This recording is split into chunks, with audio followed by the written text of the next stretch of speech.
I'm Phil Tippett. I was the visual effects supervisor for the Ed 209 scenes on Robocop. Primarily responsible for the stop motion animation on the Ed 209, the police droid sequences. Yeah, for the stop motion characters, the deal is really no different than the currently computer graphic characters today. It's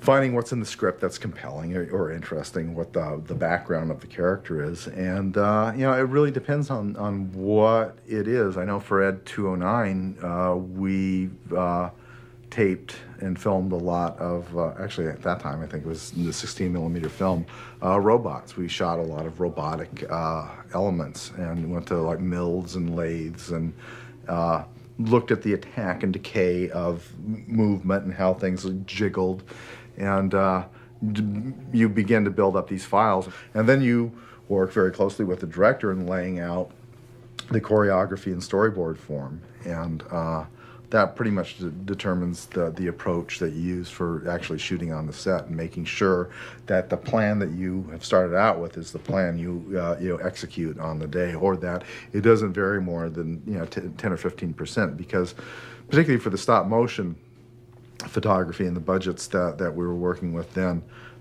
really didn't allow for any really elaborate camera moves where you have to track the thing in. They were pretty much all locked off shots, and so all the choreography of the surrounding action can't be too wild and handheld and then cut to this boring locked off shot.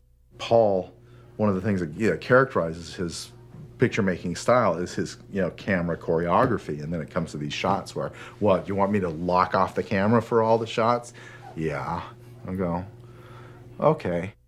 Because of the budgetary constraints that we had, he was very reasonable at collaborating and allowing the structure of the scenes to be determined by the limitations of the technology. And at the time, stop motion animation was kind of a tricky thing. There were certain kinds of things you did with it and certain kinds of things you didn't do with it. And the plan, as we had developed it, was to structure the scenes around a large-scale prop that just stood there for the dialogue scenes, and a stop-motion model for the action and ambulatory scenes. And just making sure that there was kind of an internal logic, because the thing was a robot, it could shut itself down, it would walk into a room, pa-dunk, jink, dunk, power itself down, and then we'd wheel in the big prop. Most of the time we used the full-scale prop that Craig Hayes built and shoot the dialogue scenes. And Paul did the rehearsal, so Paul would come in and be Ed 209 and do his bah, bah, bah, yeah, and frighten all the actors, and that was like the run-through, and we'd film that run-through. And then Paul would leave and we'd film a burst of the Ed 209. That would be our lighting reference, and we'd pull that out. And the actors had all their eye lines, and and Paul directed them. You look here, and then you look there, and he was very careful about his his choreography and his layouts. And that was pretty much the structure of how we dealt with all that stuff, and it allowed created a very simple but convincing illusion. That's all very important. Then primarily what you're dealing with is the presence of the thing inside the locked off frame, and it doesn't become about all the camera choreography. It becomes about the action of the thing.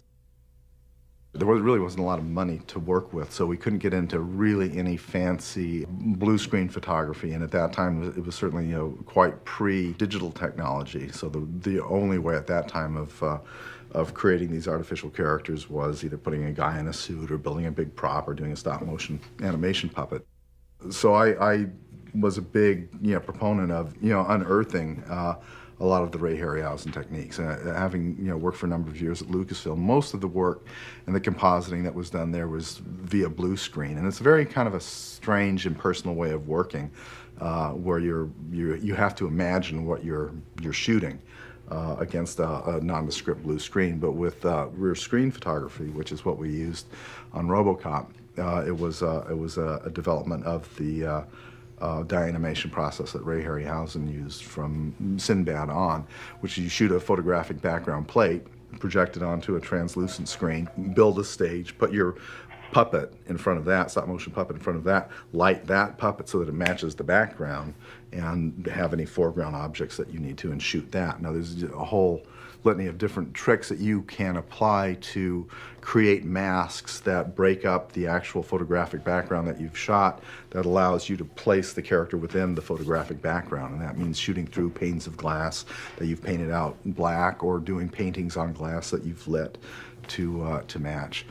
And all of the Robocop photography was done with VistaVision background plates, a large 8x format that we were very careful in designing, as all reproduction, photographic reproduction, gains contrast and grain and color distortion.